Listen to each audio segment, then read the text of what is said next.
بالمختصر المفيد، حبيت البنية من أهل العمارة عن طريق النت، ومثل ما تعرف أنت شباب النت وعلاقات النت ما تنجح، بعضها عن طريق شهوة وبعضها عن طريق إرضاء رغباتهم.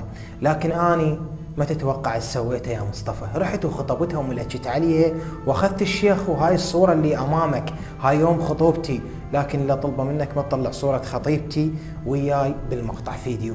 البنية اللي حبيتها من اهل العمارة وخطبتها، لكن بعد فترة من الزمن كشفت خيانتها الي، وزعت الحاضر والغايب. ما فضحتها قدام اهلها، بس افضحها هم تصير مشاكل إلها وتخرب سمعتها.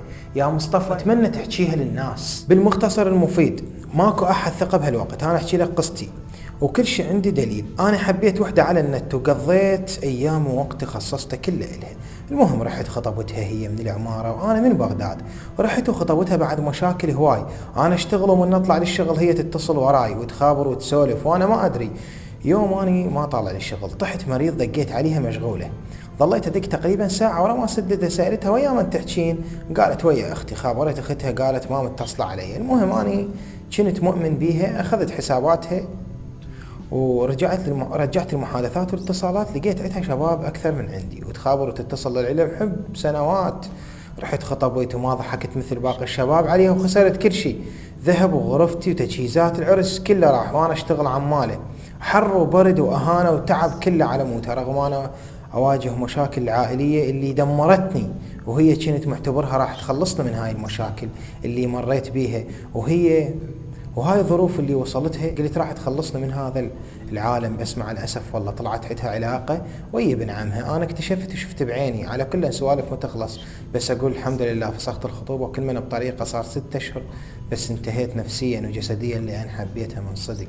طبعا يا مصطفى هاي صورتي أنا وخطيبتي وبيوم الخطوبة، ورحت وملكت عليها وتعرف المخاسير وهاي. بس الحمد لله والشكر انه خلصت من عندها. حبيت البنية على مواقع التواصل الاجتماعي. حبيت البنية من المواقع التواصل الاجتماعي والاتصال. عرفت انه البنية خوش بنية الصراحة، فرحت قلت اقدم لها.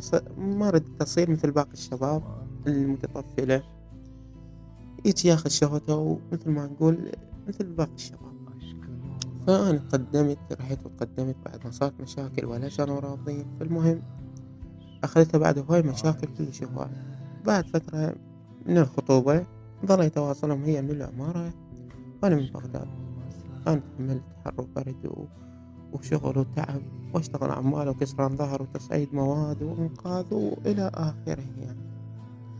فالبنية حبايبي اكيد انتم سمعتوا هاي البصمات. راح اختصر لكم القصة. الولد شاب يشتغل عماله، عنده مشاكل عائلية، احتمال ما عنده الشخص اللي يعينه بالبيت، من يدق الباب ما حد يقول له الله يساعدك. المهم ايش قد ضغط على اهله، يلا قبلوا انه يخطب له بنية عن طريق النت، واحنا شايفينها وشايفين عشائرنا. لكن البنية دقت بيه الناقصة، والبنية خانته ويا اكثر من ولد شاب، وعندها علاقة خاصة بابن عمها. وانتم تعرفون العلاقة بابن العم تصير قريبة، يعني يجي يمها يدخل يمها. هاي هسه انت كانت عندك علاقات مو زينه يا اخي. يا اخي هذا الشخص يحبك وياخذ اللي يحب. قصه هذا الشاب علاوي من محافظه بغداد مع خطيبته اللي هي من محافظه ميسان العماره. طبعا يا حسافه، ومع الاسف عليك انطاني كل الادله، عليك وانطاني كل الصور.